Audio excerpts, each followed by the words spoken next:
Oh, yes. Hey, everyone. It's been quite some time, huh? I wasn't sure I was ever gonna come back and make another video. I had kind of, more or less written my channel off, just because I couldn't keep up with it anymore. But ever since I posted the last one, however long ago, I gotten a lot of comments, both on YouTube, other social media, people asking when I was going to come back, when I was going to make another video, that they missed them. And, I thought it's that giving time of year, so I would try to find the time to make one for you. And I figured what better time than receiving a brand new HasLab. So that way, at least, when I come back, it's something big, right? Something exciting. So, here is this big, beautiful box. It arrived for me a few days ago, and I've just been waiting for the chance to do this review, to open everything up. And now that I have hopefully found enough time to squeeze this in, I'm very excited to do this review for you guys. And hopefully you all enjoy it like you have in the past. That being said, if you have seen my reviews before, you should know how this goes. We're going to take a look at Deathsaurus' packaging, get a good glance at all the angles, then we'll open it up. We'll take a quick look at how everything looks inside, the way it's laid out, which is something I normally do for these big items. We'll see the instructions, we'll see any other materials, artworks that it may come with, and then we'll see the figure itself, or should I say figures, because he does come with his two chest master partners. It used to be called breast masters, but obviously that was a little taboo in the States, so they're chest masters now. So we'll see all three of them in their different modes. Naturally, I'll be doing plenty of group shots comparisons today, especially with the HasLab Victory Saber, who I never did get around to actually reviewing. I had started it, but it was right around the time I started kind of flaking out. So this will be your first chance to see him on my channel anyway. And then once all that is done, as always, I'll give my final thoughts.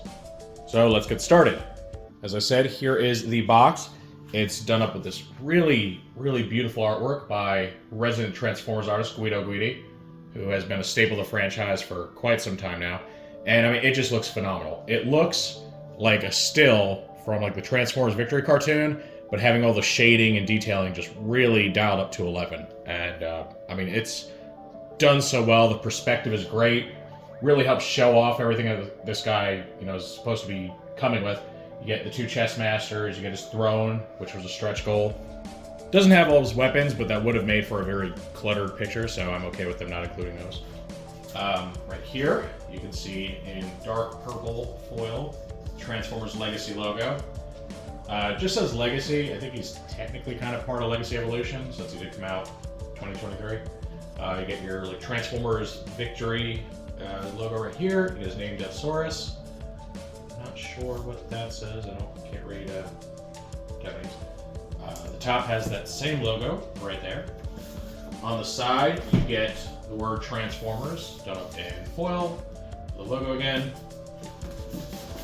This side shows off his accessories and different ways that they you can kind of arrange things. So you got Tigerchest, Eaglechest, you got Tigerchest in his bow mode showing off the arrow, your metal destroying cannon, which was a stretch goal, and your mace, which I believe was the same stretch goal as the cannon, or your flail, I mean. So nice little loadout. Makes it all feel very premium, And then on the back we get some. I'm not sure if it's screenshots or renders. Kind of hard to tell. I think it might be renders. So they do seem to have updated the renders to not include the silver paint on the legs, which we will talk about. So you see Deathsaurus' Kaiju mode, or I think the official name they gave it here for the HasLab is a Griffin Dragon, I believe. It's really just a Japanese Kaiju, something like Rodan. You get Deathsaurus leaping into battle, being supported by his stand, which does come with a little arm to hold him up. You see him using Tigerchest as bow and arrow. You can see shield right there. And then we get him actually sitting on his throne, which just attaches to the same base as the stand piece here. Eaglechest can mount on top, he can sit on it, and though it doesn't show it off, the back of the throne stores his accessories. So it gives you a pretty good look at everything that is going on with this toy. Again, probably would have been too cluttered if they showed every little thing, but they showed the main exciting stuff. You get the cool grid pattern down here, very G1-like, and then you do get the HasLab logo in the bottom corner. So overall, I'm pretty pleased with this. It's maybe a slight step down from the Victory Saber packaging on the front. Though I will say the artwork really makes up for it. It's just, I mean, a full panel. It looks great. It doesn't seek to replicate the EG1 packaging, really. It's doing its own thing. But it does help make this feel like a very, very premium release. So I'm happy with it. And now that I've gone and cut the tape on this thing, let's go ahead and open this up. Let's see how it all comes inside. Top flap here. Gently slide this out. A few pieces. Alright, there's like a little bit. It's probably the accessories, I imagine. Bigger inner box. A really thin inner box. Alright, I'm going to set this out of the way for now. So, you can see the inner packaging is not all fancy like Victory Saber's was. That was, done up to look really nice, inside and out. However, it did lead to a lot of problems. It led to a lot of chrome finish damage and like some paint damage and stuff on Star Saber and Victory Leo because they weren't secured in the packaging very well. Plus the packaging wasn't itself very damage resistant, so there was a lot of issues with that. So they opted for the simpler, more Generation Selects kind of inner boxes, which, I get it. As much as I would have loved to see like a really fancy inner packaging, things like that, this is probably for the best because I think more people are just concerned with their toy not being damaged. Okay, so here you can see, and this does look like the tier rewards for the most part, if I can get them out. Play ball, they're all held down with plastic ties here. But you can see your metal destroying cannon, your spiked flail, and then the throne behind it with the stand arm right there. And I think it's two-sided so that it can support, both modes, kaiju and robot. We get that. We get this, which are Tigerchest, Eaglechest. I think that's for the shield. I'm pretty sure that's angle for the shield. That is his shield, which also makes up the kaiju tail. So pretty cool. Everything's kept all nice and neat. And then we get the main course. So we get Deathsaurus, packaging, robot mode, and boy is he big. Oh yeah. It's hard to imagine just how big these things are until you see them in person. Beautiful chrome on the helmet, I love that. Oh yeah, I forgot about these guys. Your Micromasters, Boater and Peepo. So they were like a last minute addition. They weren't listed as one of the 3 tiers, but after Deathsaurus was backed so successfully and was the most successful HasLab for Transformers to date, they decided to include these 2 as little bonuses. And they're both new molds, which is crazy to think. And they were made specifically to go with the Micromasters that came with Victory Saber. So you actually get a complete team. Those guys weren't new molds, but they didn't have to be because those characters are already, recolors of existing ones. So yeah, very, very cool. So front and back. Looks nice. And this rear tray has the stand, has his scimitar-like blade. There is the arrow for Tigerchest. I'm not sure what that is. That might be for the stand arm. He does come with 2 like pinkish purple versions of Jetfire's, like Siege Jetfire's blast effects, which I did forget to mention. And then the base itself that can house both the stand arm or the throne. So really quite the loadout. He does come with a lot. And while he's not on the surface as complex as Victory Saber, because he's not like a 2-bot combiner or anything, he is as big as Victory Saber himself, like the actual combined Victory Saber. Has 2 Chessmaster partners and 2 Micromasters on top of the really, really big stand, the throne. I would say he's about an equivalent value, which I still think they're both a little too expensive, but that's how HasLabs are. All right, look at those. Look at the instructions. Full color on the front. Actually, it looks like full color everywhere, which is awesome. So you get that Guido Guidi artwork again, which you can never get tired of. Oh, I'll open this all up. Oh, you guys can see everything here. Let me put myself all the way on camera. Alrighty. Look at that. Get the artwork.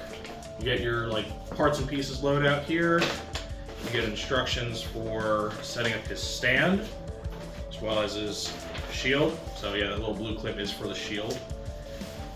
Shows you how to like store his chestmaster partners and his chest plate there, which I would imagine is spring loaded, probably is. Shows you how to like store his sword on his back. How to you flip a tab down on his shoulder to mount the shield. That's cool.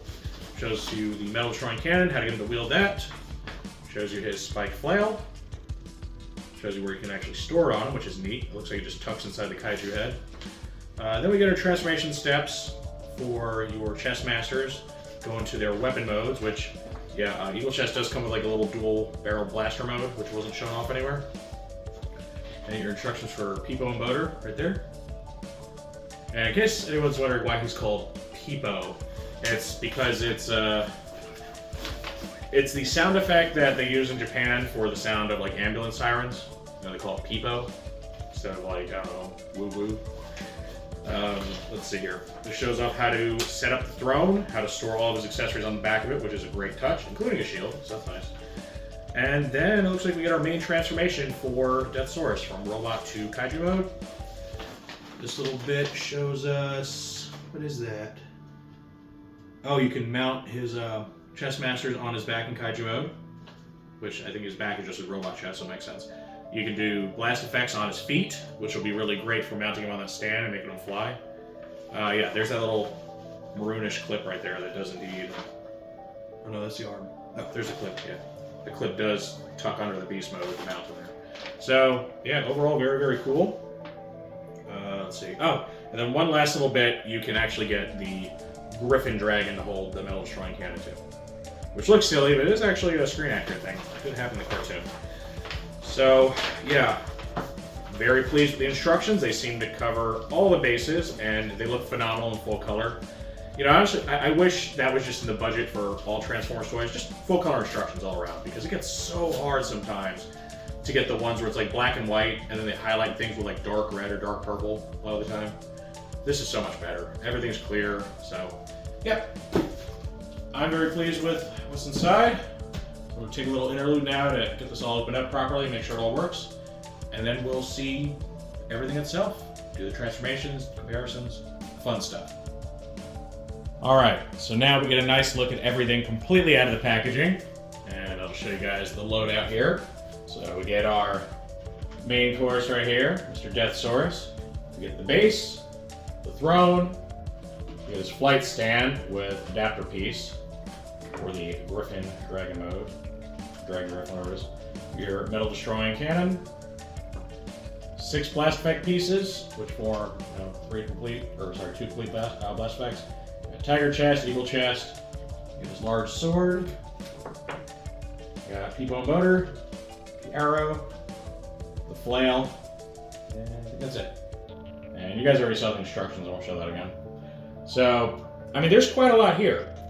You know, part of me, leading up to this, during the backing period, everything was pretty skeptical as to, you know, the total price of all this. You know, I'm thinking like, oh, this is a commander class, it shouldn't be so much.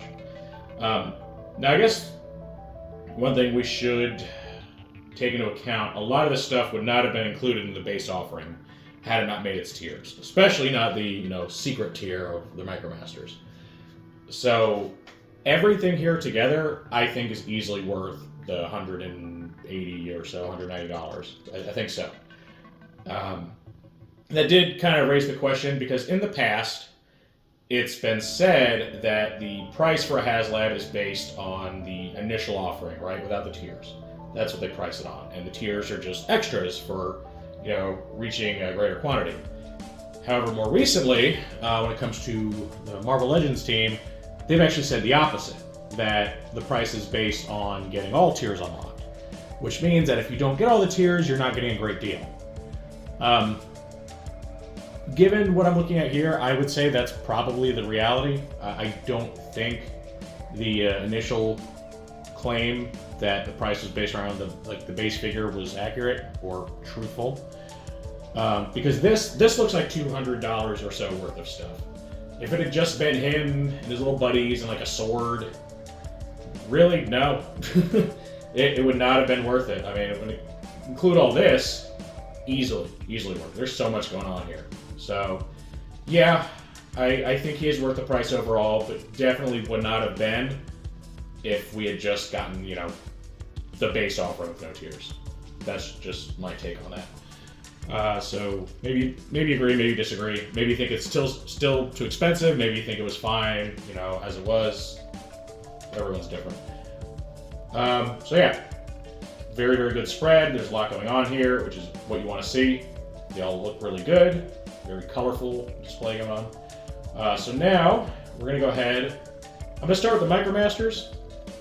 Get them out of the way. I'm going to show them off in their vehicle and robot modes. Show them off with their little buddies, their teammates from Victor Saber, and then we'll move on to Deathsaurus and his chess masters. Okay, now we get our very close look at the two Micromasters. They're both Autobots, and they are the Ambulance Peepo and the Small Watercraft Boater. Now these Micromasters are interesting because they're actually the first ever anime-colored versions of these characters. Because the original Peepo and Boater toys were actually just straight re-releases of their American counterparts, which were Fix-It and Sea-Watch. So the toys looked exactly like Fix-It and Sea-Watch. Notably, Fix-It has like some red stripes along the side of the ambulance, and Sea-Watch is a much darker shade of blue with a lot of black instead of white. And then when they did the cartoon, the Victory cartoon, they went and recolored them to make them look different, I guess. So this is the first time you get those characters in their anime colors, just like Holy and Fire from the Victory Saber set. And as I've mentioned, I think a few times now, they are original molds, right? They were made specifically for this release, which does mean we may actually see a Fix-It and Sea-Watch someday, because the molds exist now. All they have to do is recolor them a bit, and you can complete your American version of your Rescue Patrol team. So that is very cool, and I do hope to see that in some fashion someday. You know, maybe as just like some pack-ins to an exclusive or something. It'd be very, very nice. Speaking of the Rescue Patrol team, we have their teammates. We get Holy, the Japanese version of Stakeout, and Fire, who's the Japanese version of Red Hot. Now, these guys aren't new molds, they're just recolors of the Stakeout and Red Hot that were released during Siege, I think it was. But they've also been given their anime colors, which does help set them apart. Holy much more than Fire here. Fire's almost identical, just different shades of blue in the robot mode. And another big difference between these guys and these guys is that these two new ones, they lack a weapon mode, right? The big thing with the War for Seibertron Micromasters is that they had their vehicle mode, they had a robot mode, and then they would combine into some sort of a sword or a blaster or something. A feature that I found to usually hurt the toys more than help, because the weapon modes, aside from like maybe that jet saber, always look pretty atrocious. They just look like a two-car pileup that was being wielded by somebody. So I honestly think they overinflated the budget for those toys by including extra parts and things, and made them too expensive for your average consumer, which is why the Micromaster class ultimately failed, because nobody wanted to pay $10 for two of these little things. Like, it's just, the value wasn't there for people. And I think if they had just maybe cut out that whole third mode thing, or at least in most cases where it was really unnecessary, they may have actually been able to sell these guys for a few bucks cheaper and moved more units than they did. Because as of right now, the Micromaster class is dead, and you only ever see them sold as pack-ins to other figures, or in like big multi-packs or something. So there's a shame. As you know, we didn't get to complete most of the teams that were put out there. Usually we'd get like half the team and then move on. But this is luckily one of the few exceptions, and they do look really awesome together. The colors don't completely match up between them. The shades of blue are a bit different between all these guys, but I mean, it's definitely close enough. They definitely look like they belong together. And it is just very gratifying to actually get all four of these all together in one go, because it's something a lot of us thought would never happen. Especially because these two had never been released in any shape or form since War for Cybertron started. And we thought there's no way, at this point, they're going to make two new molds for Micromasters, because they're pretty much done with those guys. So I'm very happy to be wrong about that. Okay, let's go ahead and move these two out of the way. And we are going to transform Peepo and Boater. So we'll start with Peepo first, since I keep mentioning him first. So you're just going to kind of fold down his hood section. Down like this, separate it. And this is it's a little different for him compared to the others. It doesn't like flip like 180 down or to the bottom of the feet. It stays like this. And then he has little flip out feet here, which do help set him apart from most of the land vehicle Micromasters out there. So you get that, and then you just pull the arms out and down like you do with so many other Micromasters like him. And check him out. Very, very cool. He's got these very prominent horns. He's got this visor. The sculpted detail in the face is really nice. You can make out his mouth and his nose and everything.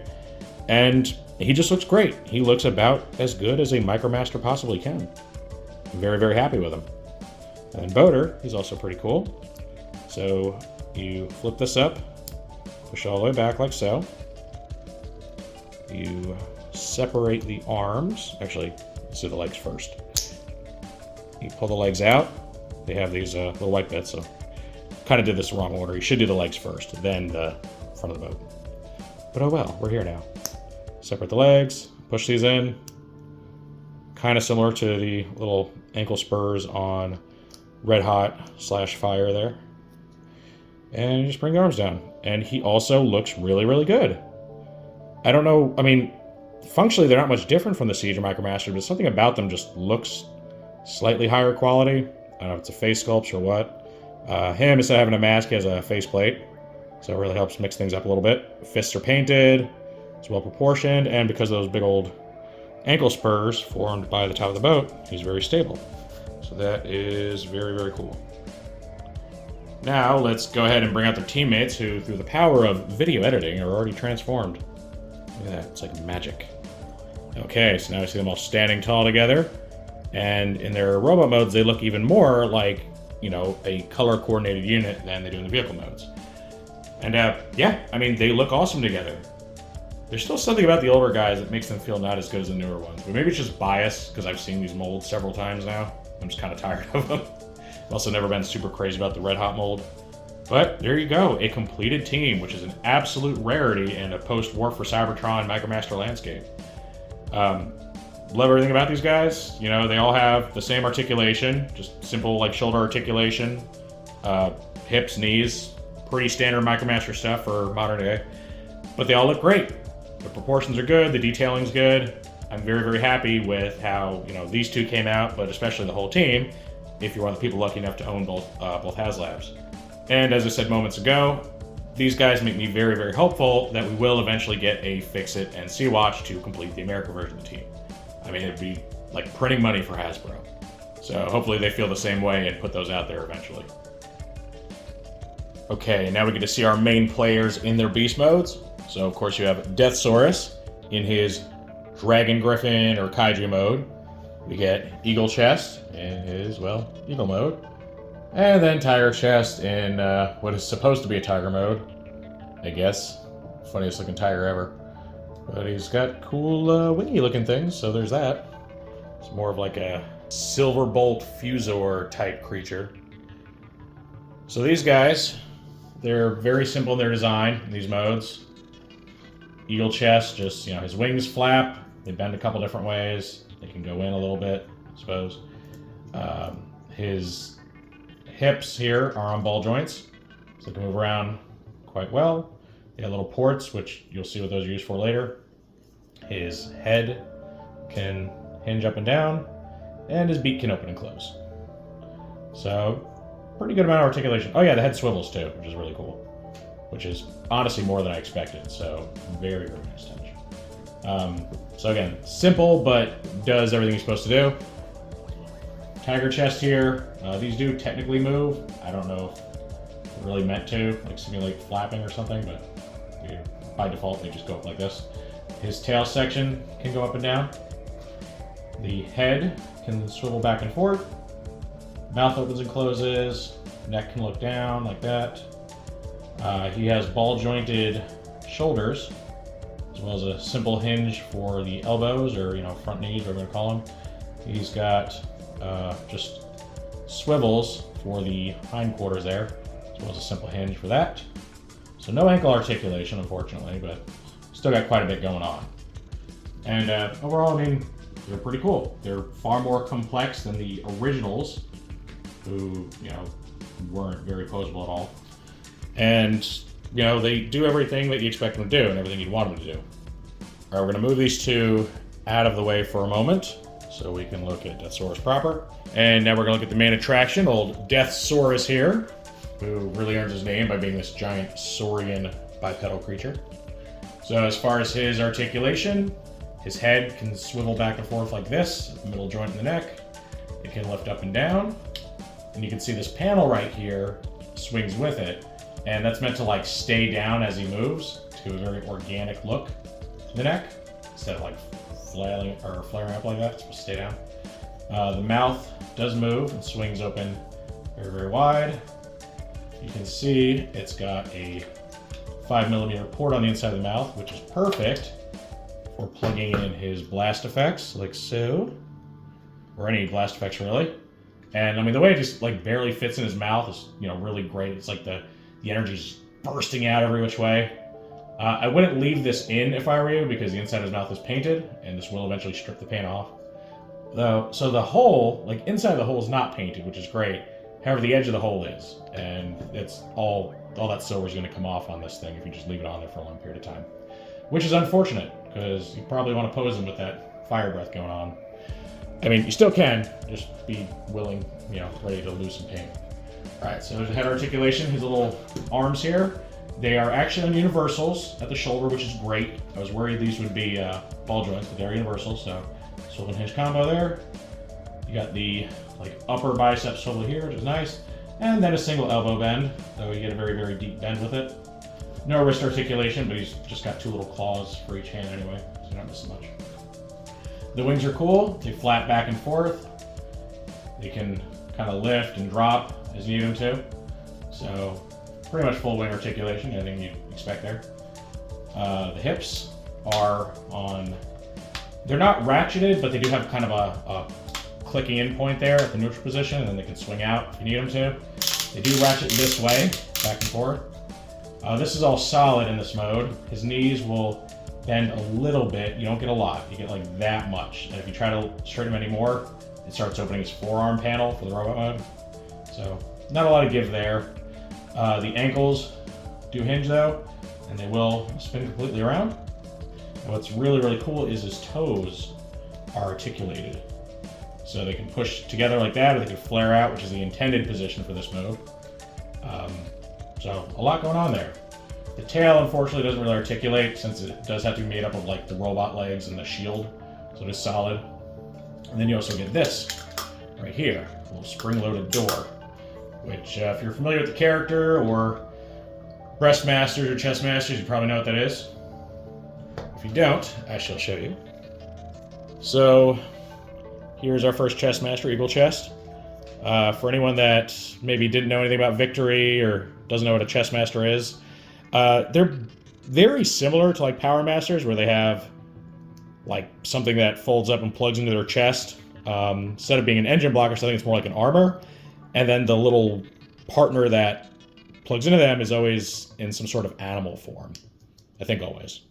Anyway, you can see how I'm folding Eaglechest up here, making him look very much akin to like one of Soundwave's cassettes right here. Or like Earthrise Double Dealers, little fold-up buddies, which really were just cassettes themselves. Fold that up like that. You get this. Again, does look like a cassette. And it's gonna go in here, and it's gonna just push in. And if you're just plugging the Eaglechest in, you wanna push it until it's just flush with his back like that. So you get that cool little design on the back. It just looks like it's part of him. Or, if you wanna go all the way, you push it all the way in until it stops. Now we're going to take Tigerchest. Swing these out. We're going to lift this section. Fold all that in. Close it. These are going to slide at an angle till they hit a stopping point, like so. And then you're going to swing the front legs down. Swing these hip panels forward. And just kind of bring his hind legs flush against his like body shell like that. You see what I'm doing? Once you get them in there, push these back in, and then you're gonna push the head in on a little slide like this. So So you get that. Now for the kaiju mode, these do need to be brought up a bit to give the wings clearance. Now you just push it in like you did with Eaglechest there. Bring them out a little bit. Don't push them too hard against the wings or you'll just pop them out. But yeah, you get this.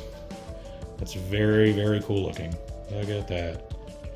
So it just gives them kind of like a back armor or like back horns or whatever you want to do. One thing I forgot to show off, and luckily you can still kind of get most of that movement. He has, in robot mode, has an ab crunch, which in this kaiju mode makes for just kind of like a back crunch. Oh, yeah, there goes that. I'll show it off better like this. So, yeah, he can kind of just raise up a little better if you want him to be slightly more upright, not haunched over so much. So, very cool, a little bit of articulation there. Plug this guy back in. Alright, so this is kind of like the completed kaiju mode now with like the back armor and everything going on. And overall, I think he's perfect. I really do. He looks exactly like he should.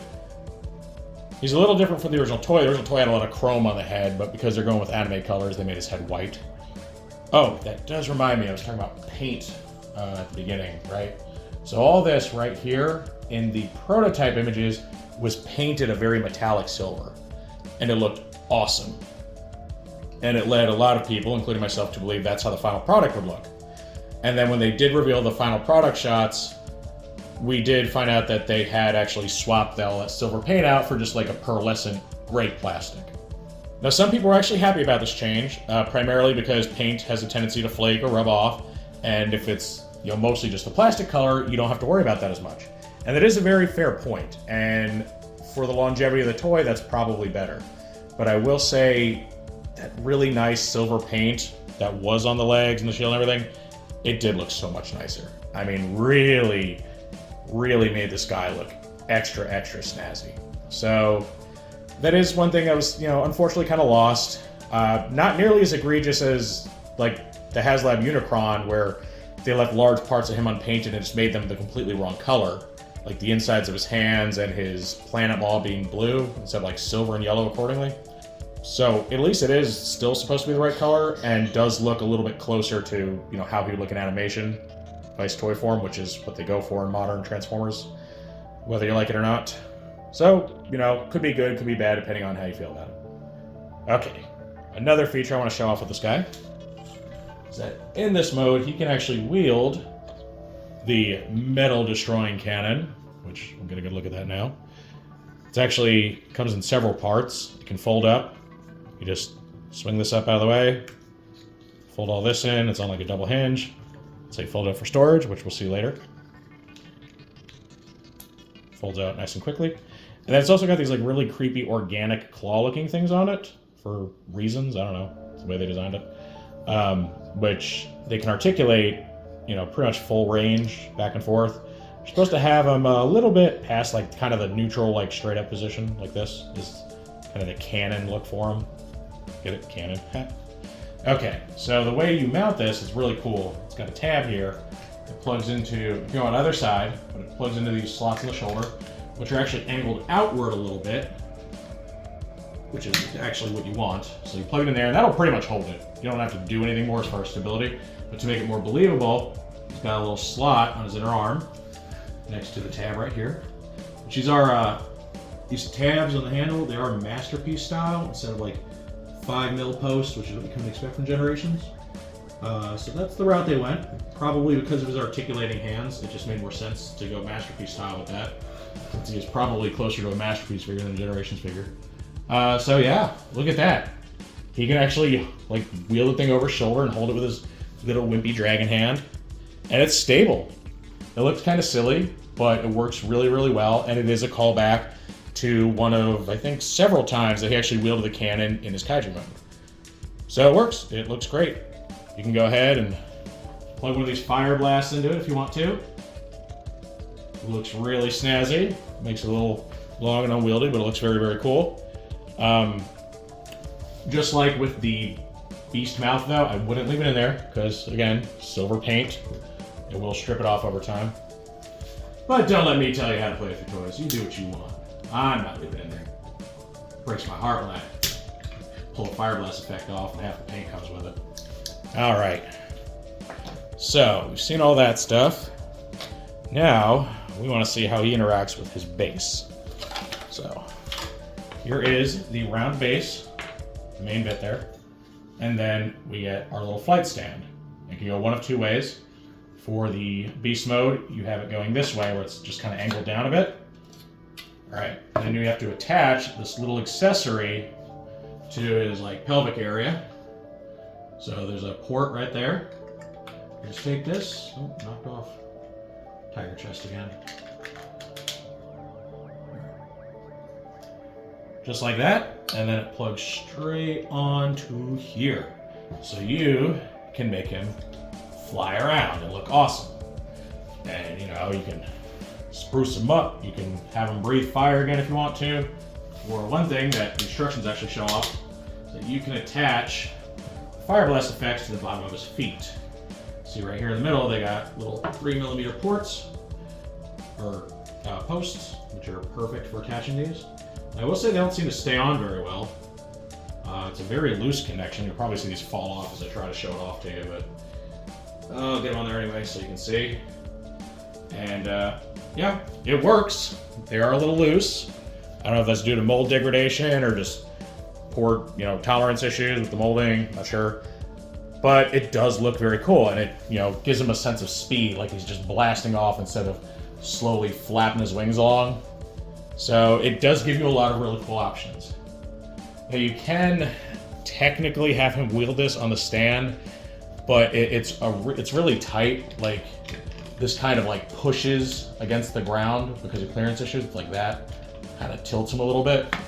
So that's up to you if you want to go for the complete look and have him fly while wielding it. Unfortunately, there's no way to like point it upward more. So most people probably leave it off if he's on the flight stand. But either way, no matter how you configure this guy, what accessories you put with him, he just looks awesome. He does everything he's supposed to do, has a great, really well-articulated kaiju mode. There goes that again. But yeah, honestly, 10 out of 10 on his beast mode. I could not be happier with this. Okay, before we move on to the robot mode transformation, I'm going to do the one and only comparison I have for you guys for this kaiju mode. And this goofy looking thing right here is the previous Deathsaurus toy we received, though it was named Deathsaurus, one of Deathsaurus' many mis-Romanized names from over the years, and probably one that was chosen because at the time Hasbro was a bit squeamish about having a toy with death in its name, so they went with Deathsaurus instead of Deathsaurus. So this thing is actually a recolor and slight retooling of the Combiner Wars Skylynx, which was a very small version of Skylynx that instead of being like a Duocon type thing with like two different beast modes that combined, it had a shuttle mode, it had a space dragon mode, and then it turned into a torso for a combiner, in his case Skyrain. This guy actually became the torso for Liokaiser. He was an exclusive box set. And Liokaiser is pretty significant to Deathsaurus because it was a combiner formed by what was called the Breast Force, which were a series of breast masters, now called chest masters, because censorship. So all those guys had a similar power to Deathsaurus. They had little animal partners that became like chest armor for them, but they also turned into a dedicated 6-bot combiner.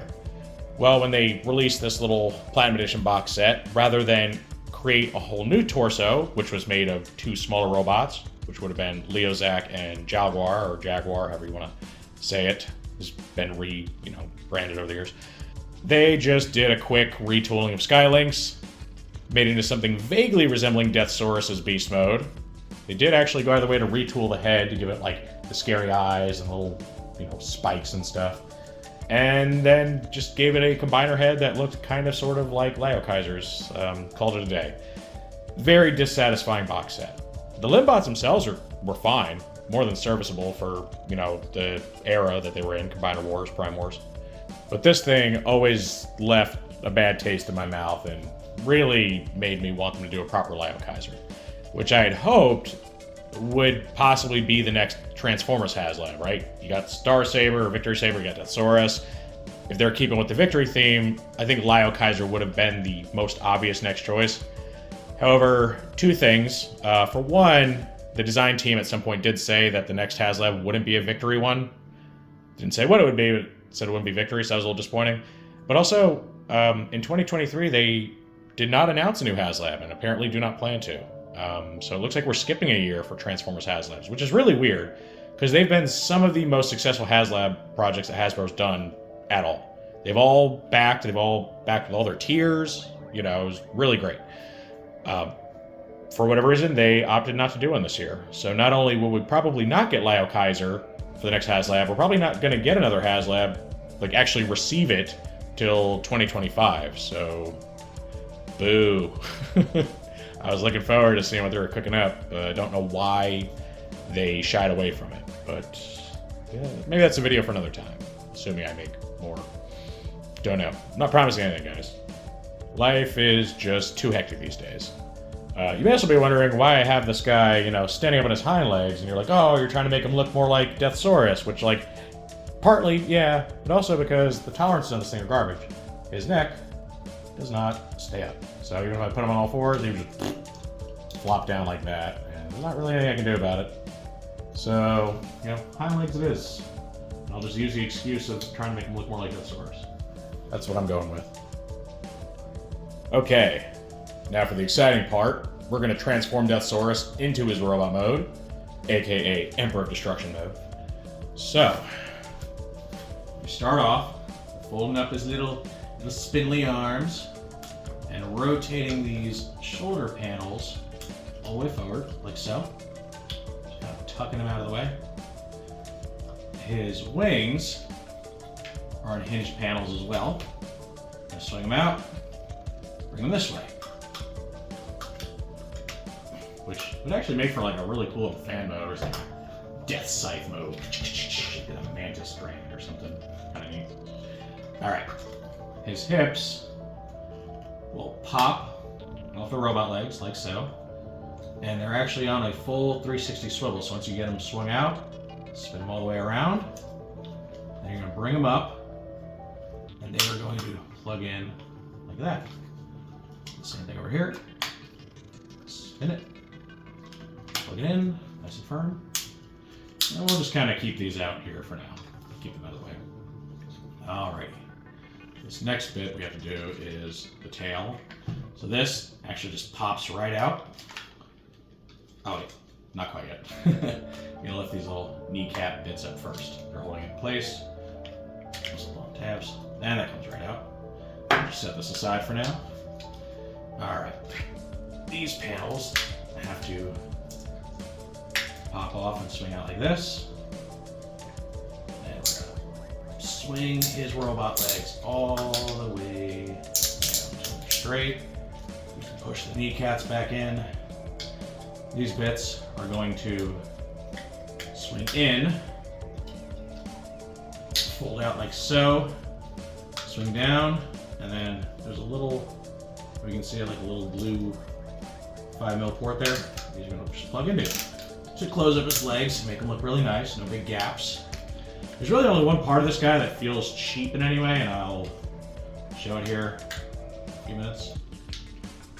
Like as far as, you know, just kind of empty or waffly. Alright, so you got the legs like so. Flip out the heel spurs.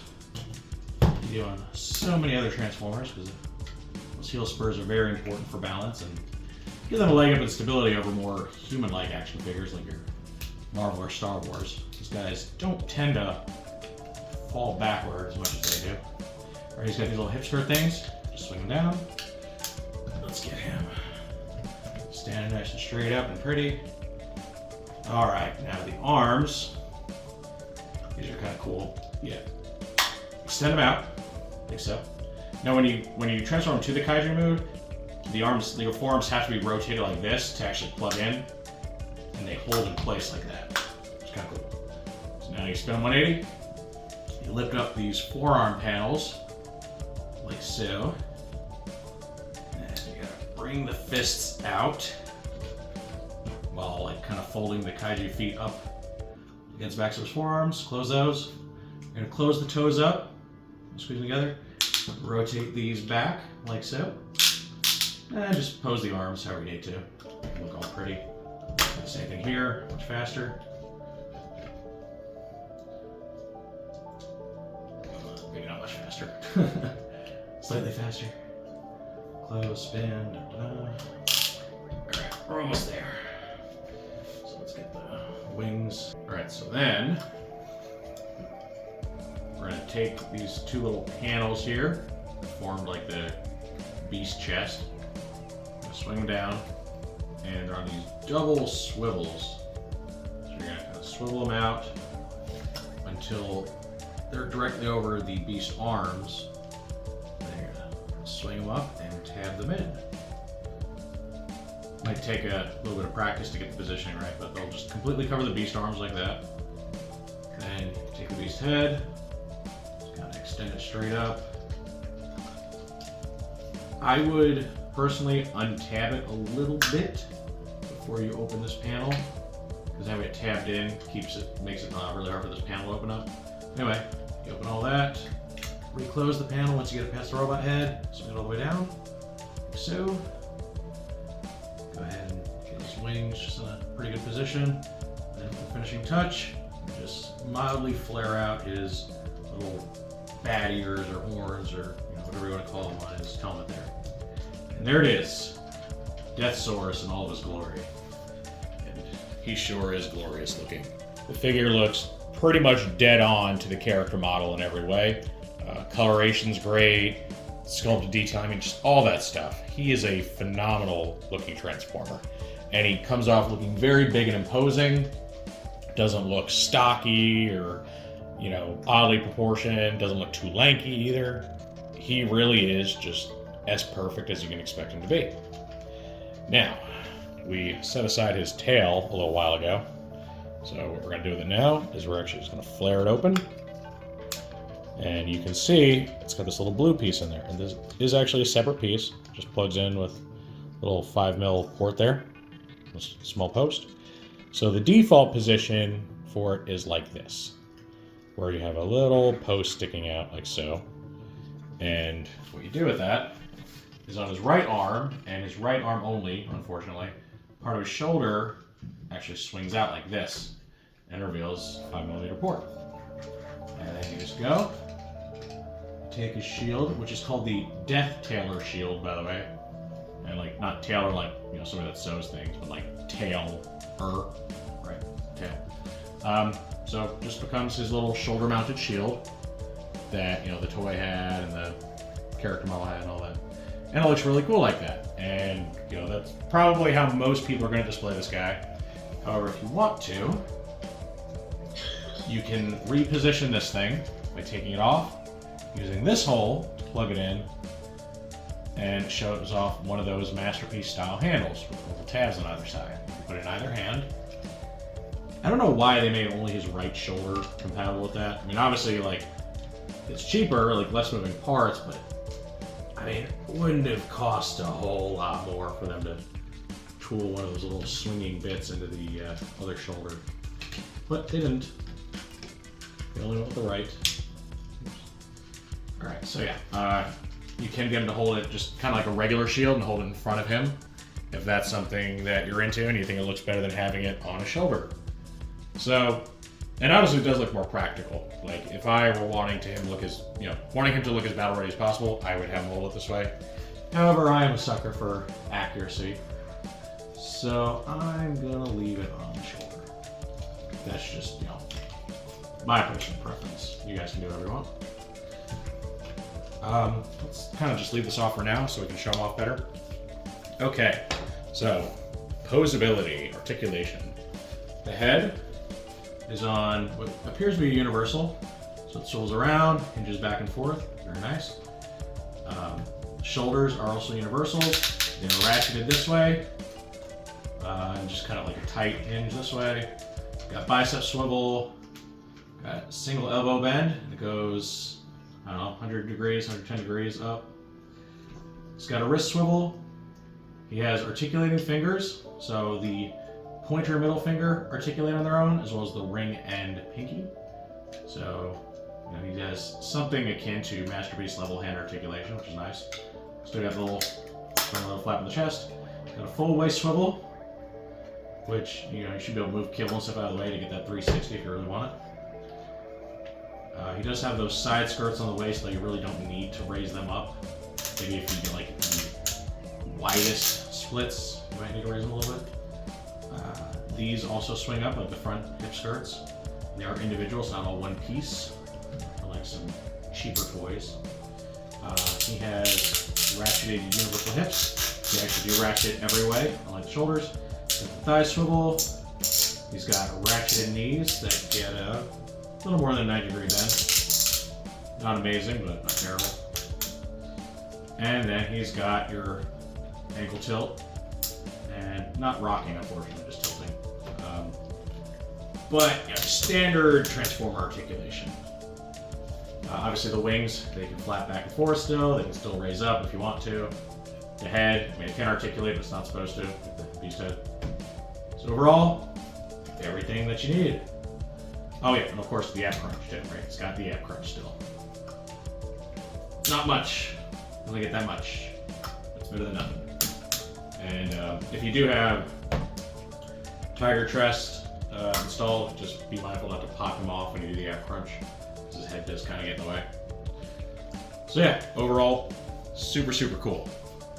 All right, now let's go and load him up with some of his accessories, weapons, things like that.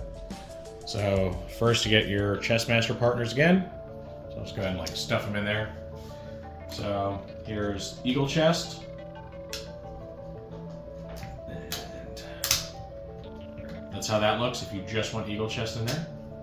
Or if you want it to go all the way. Take Tigerchest, put him in too, it should pop right in. This is like the, complete Deathsaurus look, right? This is him with like full chest armor, cool horn thing sticking up there. Like that's pretty much what people think of when they think of Deathsaurus and how he's supposed to look. All right, so we get his very, very large sword. It is a solid piece, but it's very well painted. This can be wielded, but it could also be stored on his back like this. So it's got this little tab right there. Use that to plug onto it. And it's cool because it's mounted like at an angle. So, it's kind of strapped to his back like our sword would be in real life. So that's very neat. We've also got his flail, spiked flail, which can also be stored inside the empty hole of the beast mode head. So you store it with like the chain facing down. Put the ball in first. Just right. Put the ball in first, and the handle, and they'll just kind of chill in there like that. And it almost seems like an afterthought, but it does work pretty well. It's not going to fall out unless you shake them too hard or turn them upside down. So you can have those things just kind of tucked out of the way if you don't want him necessarily wielding those. If you do want him wielding them, however, they work very well. Sword can go in either hand. Let's go ahead and put in this one.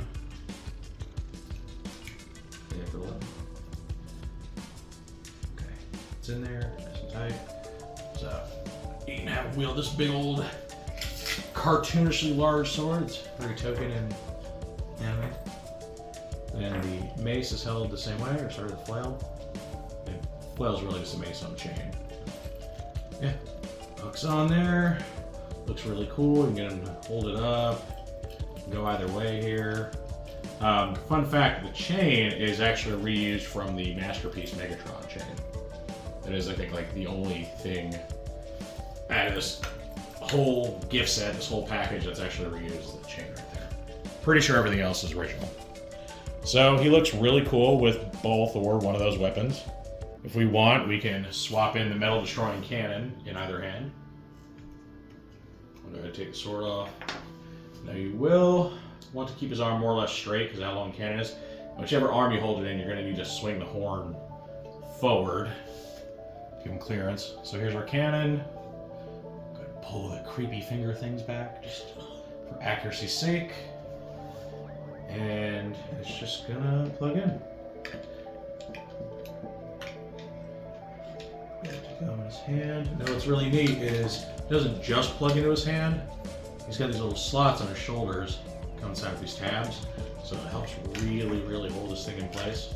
I need to like lift his arm a little bit to get some clearance. It's so big. All right. Go ahead and push this in. Push it in the hand. Close it. Now it's nice and really super secure. So now he's wielding his very powerful metal destroying cannon, which he used to kill, very famously, God Jinrai. Yeah, you can fold that back now if you have room, or fold it the other way if you put it, point it more forward, whatever you gotta do. It's made to have clearance. So you get that, it's very cool.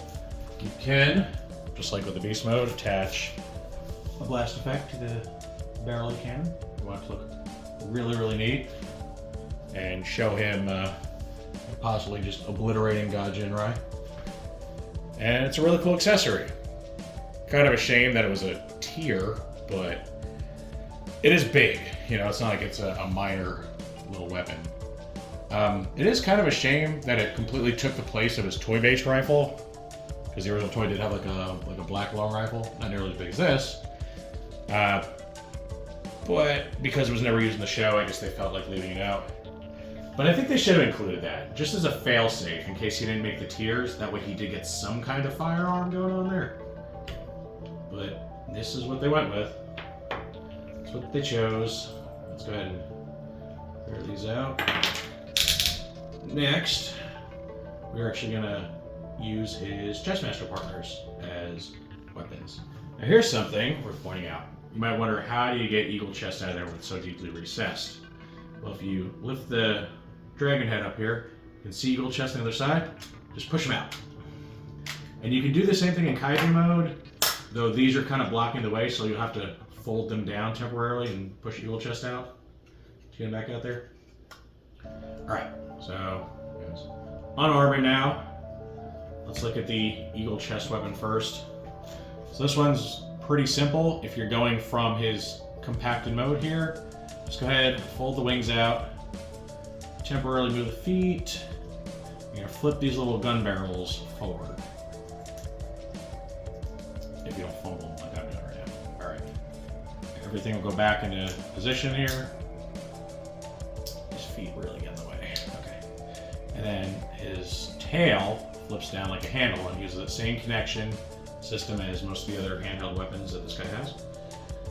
This one you have to fight with a little bit to get it in, just because of its kind of weird crooked shape. We'll go. We'll get in there. Let's get it just right.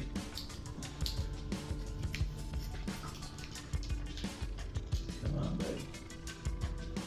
Ain't got all night. The people are waiting. Give the people what they want. Deathsaurus. That doesn't work very well.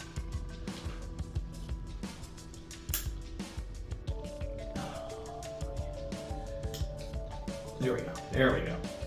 It takes some finessing. It's firmly in there. Alright, so it turns into this. Now I gotta say this is probably like the weakest weapon by far this guy comes with.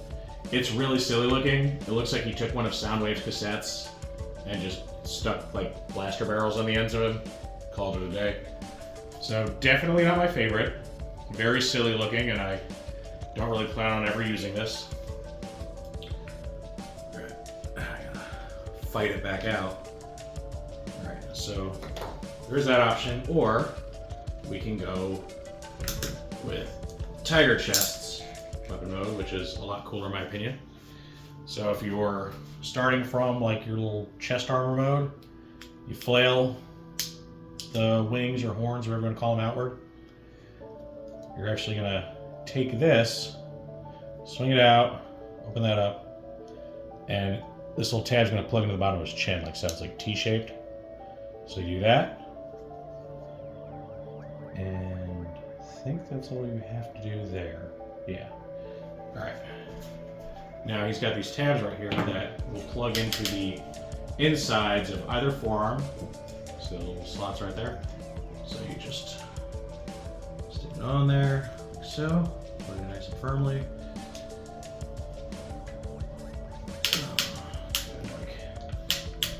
setup here. And then the arrow piece right here. You're gonna plug that on. Oh, you gotta swing this out. There we go. I was forgetting something. That swings out all the way. And to reveal a slot for the arrow. You take the slot closest to the head of the arrow. Just push it in there.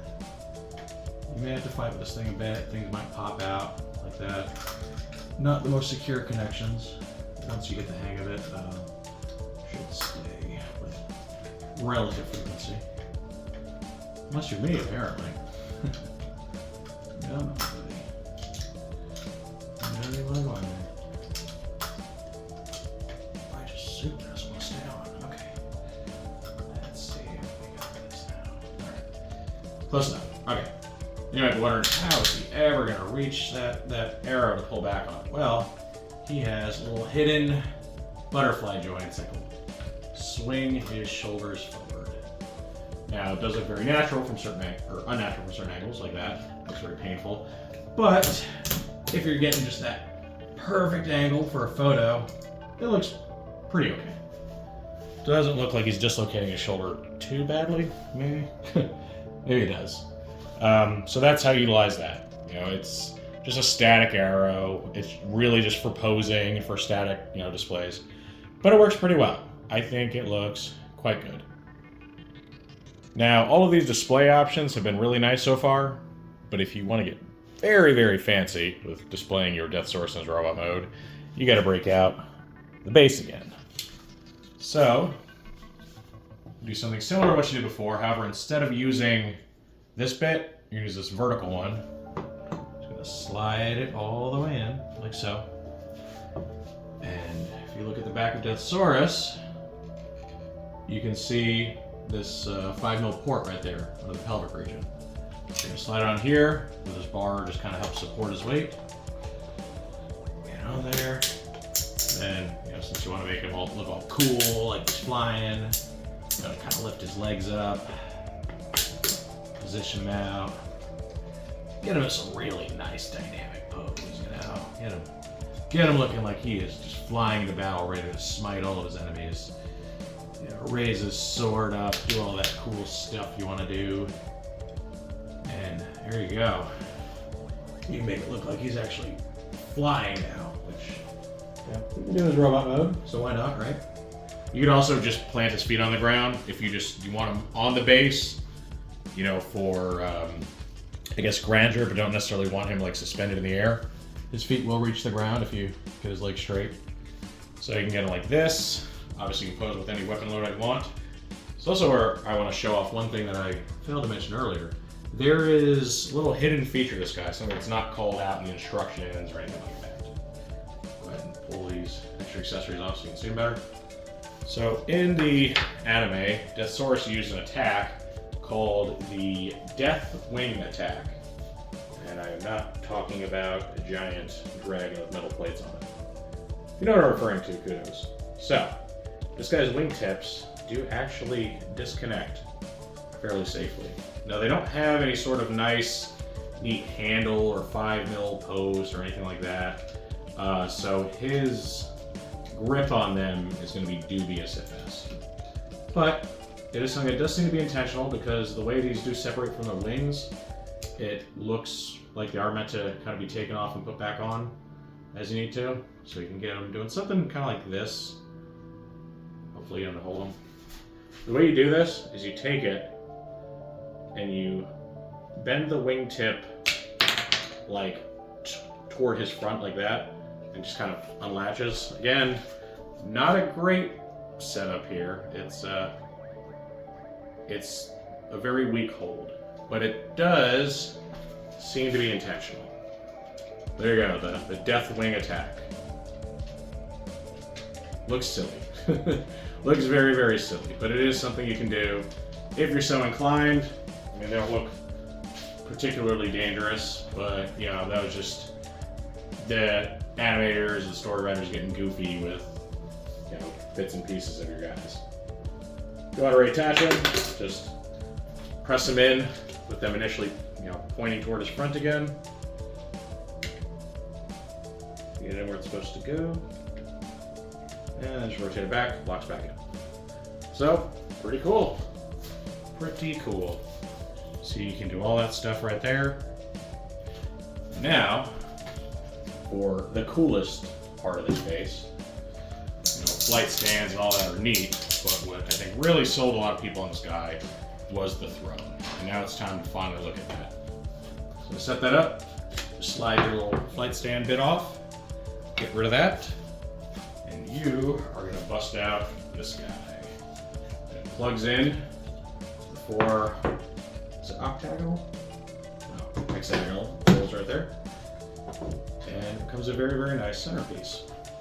Now, it's really cool. So as we saw in the instructions and stuff, it has somewhere to store all of his accessories. Except the blast effects, but whatever.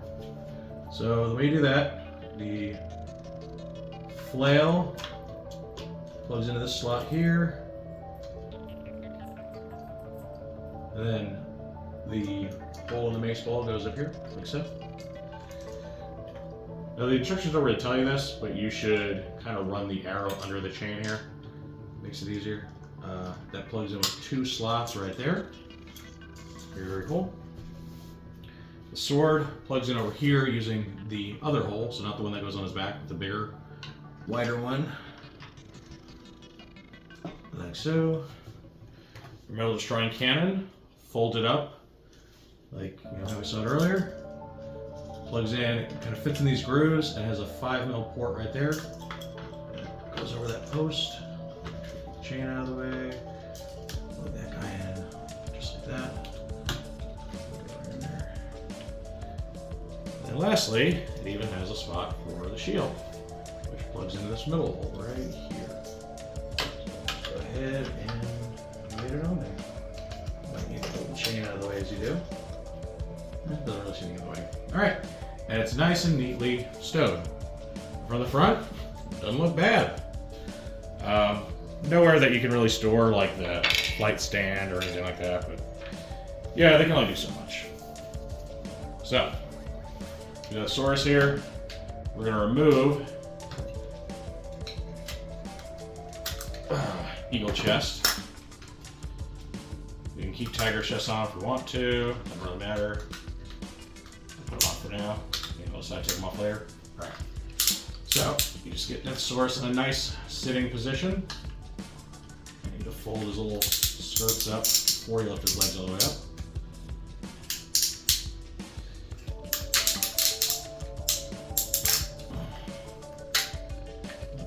I'm pulling them apart. That's not well. Alright. And again, I'm in this good relaxed seated position. Lift his wings up till I figure out what to do with them. Now, you can see there's this indent and like some slots here, and that's meant for making room for his back kibble. How do I lift his legs up higher than this? I guess they do up higher. Not sure how high I gotta go. I'll just lift them all the way for now. Does this go too big?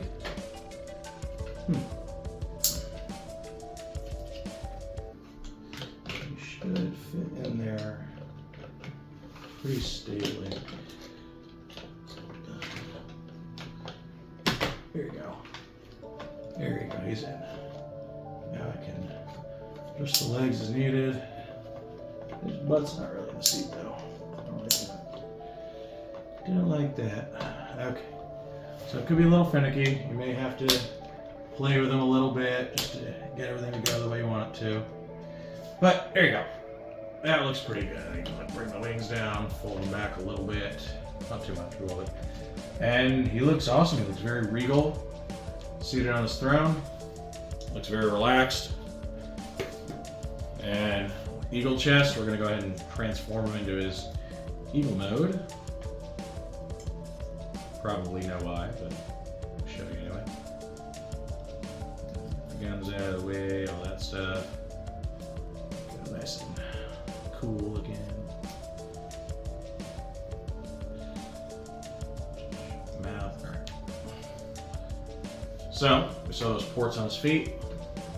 Those are going to go here and there. And look at that. He's just lording over the throne, looking very, very... I mean, what villain doesn't have a creepy bird just sitting atop his throne, right? What villain worth his salt? It's almost like a prerequisite to be a really cool villain. So there you go. That is like the complete display right there. Everything's all nice, tightly packed away. Of course, you can choose to have tiger breast on or not. You can choose to have accessories stowed or not. You can even have them, you know, you could probably have a shield on here without too much of a clearance issue. Maybe making him hold his swords, flail or something. But I mean, this is just cool, right? This is where it all comes together and just makes for an amazing display piece. I'm very, very happy with the way this turned out. I mean, those guys really outdid themselves with this. And like that throne that came with the Coronation Starscream pseudo series, while cool, gets completely blown out of the water by this. I mean, it's just got so much bulk to it, so much size. It just looks right. And I think what really sells it is the fact that it does have a base. You know, something for it to really sit on and look kind of elevated, whereas the Starscream one just sits on the ground. So, very happy with this. For me, this just ties everything up in a nice bow. Might help if I flip this back down, huh? There you go. So, yeah, really, if you weren't convinced, you know, that this guy's worth it up to this point, I think this will sell you on it, because how cool is that? It is like a whole playset in one. All right, now for our first robot mode comparison / group shot, we get Deathsaurus here with the previous HasLab, which was Starsaber and Victory Leo, who make up Victory Saber. And you can see that both of these guys are a good bit smaller than Deathsaurus. Victory Leo is more or less a Voyager class figure, as described by the designer of the Victory Saber figures. And then Starsaber here is something closer to a leader, maybe a commander, like a weak commander. He kind of exists somewhere in between. Probably too complex to be modern day leader, but also not quite complex or big enough, or, you know, combination of those things to be a commander. But, you know, they still charge $180 for these, so whoop-de-doo. Not that they're bad anyway, but maybe not worth quite as much as this new HasLab, because, you know, not only is Deathsaurus far bigger, he's better articulated than either of these two guys. He comes with so many more accessories and moving parts, especially with all the tiers unlocked. I mean, he just has so much going on. But I mostly just wanted to show you guys like the size comparison with these guys in their base form, and then here in a moment we'll look at the Victory Saber and see how they compare. But, you know, as great as the Victory Saber HasLab was, looking at it, you know, especially like this with our guys separated out, it does feel very lacking compared to Deathsaurus. Like, it was awesome. I don't know too many ways they could have improved upon what they had, aside from filling in like some hollow spots here and there. But, you know, it feels like that this guy's just worth more than the other two, which is funny because I think when he was first revealed, I kind of felt the opposite. But, you know, as I get him in hand, I see just how big he is, how complex he is, and everything, and all the love that goes into him. I'm starting to think he's the better deal between the two. And now we get to see the comparison with the completed Victory Saber. And now, with, you know, the height boost he gets from Victory Leo and all that, especially the feet, they're pretty much the exact same height. And, you know, I'm speaking, you know, as far as their heads go, you know, they can see more or less eye to eye. Obviously, he's got like some shoulder cannons, he's got big wings, you know, so if you want to get really technical, you know, Deathsaurus still is a little bit taller because of the wingtips. But, you know, overall, they end up being the same size, which is perfect. Like, in the cartoon, Victory Saber was about the same size as Deathsaurus, so I think they really nailed the scale here. Which, some people care about scale, some people don't. I like my scale to be generally consistent. Like, it doesn't have to be perfect, right? It doesn't have to be within inches of accuracy. But, you know, generally speaking, if two characters are about the same size, they should be about the same size. If one's bigger than the other, like significantly so, then that should always hold true, in my opinion. You know, that's just my personal collecting tastes. You guys may feel differently. But it is nice seeing these two together, right? Your mortal enemies. I mean, and they're bitter. They're bitter enemies.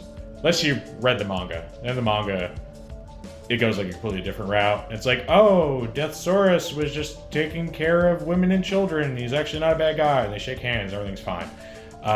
In the anime, in the cartoon, they have a very heated battle that ends with Deathsaurus basically floating out into space, presumably dead. So, you know, depending on which interpretation of that story you go with, they either become BFFs or they super hate each other. I kind of lean toward the anime thing, you know. The redeemed bad guy is becoming almost a total trope at this point. Like, I kind of miss when bad guys were just bad guys. But yeah, for anyone that was wondering what these two look like side by side, now you can see it. They are about the same height. They do contrast well with each other. You get your typical, you know, bright red and whites of the standard Autobot colors, mixed with some dark blue, and surprisingly not a lot of purple. You know, Decepticons just think purple. But, you know, he's got this dark blue, he's got this really gaudy gold. I mean, he looks like a Decepticon despot, and that's exactly what he should be. So I'm personally satisfied with the way these two match up. Alright, before we wrap this up, wanted to get in a couple of fun shots here with Deathsaurus and some of his crew from Transformers Victory. So the big guy you see, in case you don't know, this is Black Shadow, or Sky Shadow, from Titan's Return. He was a Pretender character, though I don't think he ever showed off the fact that he was a Pretender. I could be wrong. He was like kind of a mobster for hire that Deathsaurus used, along with his partner Blue Bacchus, who we've never actually received a toy of, aside from the original Victory toy. And those guys were both reshellings of existing like big Pretenders. And then down here, we get some members of the Breast Force, or I guess now would be called Chest Force. Obviously, Leozak and Jalgar are missing because they weren't part of this combiner set, because these guys are from that same set that awful Deathsaurus knockoff was. But, you know, the Limbots themselves are, I mean, they're serviceable. They are, you know, pretty much just new head retools of older Combiner Wars figures.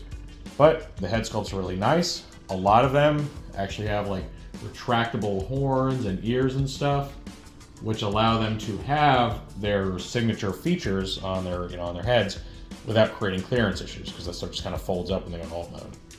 So overall, it's quite cool looking to see them all here. I mean, despite how cool they are, I do still want a proper Kaiser, and with HasLab being a bit of a hiatus and them claiming not to be doing Victory anymore, I'm not sure if or when we're actually going to get a proper Kaiser, like in Generations, that works with this guy. We'll see. But for now, they're decent stand-ins. I mean, they more or less look the part. The face sculpts are like perfect. I would also like to see an updated Black Shadow, like one that's actually a Pretender, though Hasbro seems to have written off proper Pretenders completely ever since Legacy started, where now instead of an actual Pretender, their robot mode is just like a mixture of their actual robot mode and the Pretender shell. So if we do get another Black Shadow, he will probably be something along those lines, which isn't really a whole lot better than what we have here anyway. So if they're going to go that route, it's not really much of a point in updating him. I mean, honestly, this guy's pretty cool looking as it is, but it would be nice to have something with a little more modern engineering. And for anyone wanting to see it, we get the shot again with the completed Kaiser, in case you'd rather see him than the individual members of the Breast Force. It does include that terrible Deathsaurus wannabe there as a core, but because it was painted to look like a combination of Leozak and Jalgar's colors, it looks about right. And out of all the modes, it's probably the most serviceable replacement for like a proper Kaiser toy. You know, it gets the right helmet and everything, though they painted the helmet black instead of green for some reason. Don't know why. And it even gets like an approximation of his little double gun from the toy. I mean, it's okay. It definitely works best as the full combiner if you're looking to have something to, you know, display with your zone characters. But it's still very wanting. I would love a proper Kaiser. And I'm okay with one being like in the Combiner Wars format. I never disliked Combiner Wars. Has some QC issues and stuff, you know, a little floppy, but they're really cool and they're fun to transform around. So if they could just kind of do this again, but with like a proper torso made of two bots, and, you know, maybe a little more retooling to the other individual bots, I'd be good with that. As like a Generation Selects kind of thing, like they did with God Neptune and all that. But yeah, we're finally starting to get a decent collection of the Zone Decepticons, or Destrons, as they want to be called. We know that Dino King is coming, though it is going to be a core class combiner, and it's just going to be a recoloring and or retooling of the core class Volcanicus. So unfortunately the scale is going to be way off. That should be pretty accurate to toy scale, since it was like a Micromaster Pretender combiner. But I'm sure people were hoping for something about this size or so. So better than nothing, still not quite scratching that itch. I think what they need to do is do a properly sized Monstructor, like full-size combiner Monstructor, and then just recolor that into Dino King. And maybe it'll happen down the line. I'll never totally rule anything out. But it would be nice to see that. Would be nice to see Blue Bacchus to go along with Black Shadow, and possibly even a more proper Black Shadow that isn't just an Overlord retool. So yeah, I don't know. Part of me feels like I should be lucky we're even getting this much. The other part of me, the more ardent collector side of me, is waiting on the better versions. Like, I think we're good with this guy. We're good with Deathsaurus forever. They did him as well as you can possibly do him. He's perfect. Don't need an update. But these guys are very old, not very accurate. I'd be very, very happy with an update to them, a properly sized Dino King. I mean, honestly, the Decepticon forces were not very big in Victory. It was pretty much like him, this team, the Dino King team, this guy and his partner. I guess Browning, but they're never going to make a Browning toy because, he turns into a pew-pew. So if you are lucky enough to own all these guys, you can at least start building up your Victory Decepticon army, and maybe one day complete it. And this completes our look at the brand new Transformers Legacy HasLab Deathsaurus. I really don't think that there's a whole lot they could have done differently to make me any happier with this guy. I mean, he's nearly flawless. He really is. Personally, a little saddened that they didn't go, with that silver paint on the legs and stuff. But again, I also understand why that's maybe a good thing, because all that paint is likely to chip over time and look pretty bad. So I think it's the best of both worlds. You get the longevity, but you still get a nice, pearly gray plastic color that kind of looks like a silver. So I'm not really going to hold that against it. Not what I was aiming for, but maybe it's for the best. He's got all of his, his modes and everything. He's got all the accessories you'd expect. He doesn't have the toy rifle, but that gets made up for by him having his cartoon-accurate firearm, which was much more memorable and powerful, and, marks a pretty significant moment in Transformers history with the death of God Jinrai. The Chest Master characters are awesome. They're everything you could expect, plus, even more, because they managed to work in some weapon modes that really don't impede the overall toys at all, unlike those awful Micromaster weapon modes from the Siege Micromasters. So, yeah, everything about this guy, really just phenomenal. I did mention one thing that I forgot to show off earlier, so I'll show it to you now. His inner biceps, when you look at them, you can actually see like an open mushroom peg. I mentioned earlier how there was like one little bit of incompleteness about him, like hollowness.